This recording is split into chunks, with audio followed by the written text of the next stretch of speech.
దేవా ఎక్కడున్నావయ్యా, మమ్మల్ని జ్ఞాపకం చేసుకుంటే దేవుడు అంటాడు, ఎవడ్రా నువ్వు అని అడుగుతాడు. నీ బాలరికం ఏం చేస్తావు? ఇష్టం వచ్చినట్టు తిరిగావు. నీ యవన జీవితాన్ని ఏం చేస్తావు? నీ దుష్టికి ఎలా నచ్చితే అలా పరిగెట్టావు. నీ నడిప్రాయం ఏం చేస్తావు? పోగేసుకోవడానికి పరిగెట్టావు. నీ పిల్లలు పెళ్ళిళ్ళు పురుళ్ళు అని తిరిగావు. ఇప్పుడు వృద్ధాప్యానికి వచ్చావు. ఇప్పుడు వచ్చి అడుగుతున్నావు, దేవా మృదువు వచ్చే వరకు ఎత్తుకుంటానన్నావుగా, నన్ను ఎత్తుకో ప్రభు అంటే తొక్కు పడేస్తానంటాడు. గుర్తుపెట్టుకో.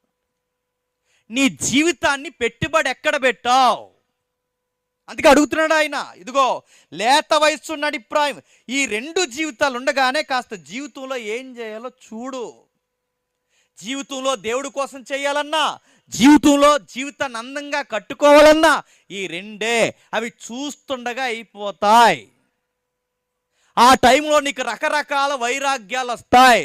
నీ కన్ను లాగుతుంది, నీ హృదయం లాగుతుంది, నీకు రకరకాల ఆశలు ఉంటాయి. ఇదే జీవితం అనుకుని ఇక అది లేకపోతే ఇక జీవితం లేదని అనుకోకు. అలా అనుకుంటే నీకంత తింగరోడు ఇంకెవడూ లేడు.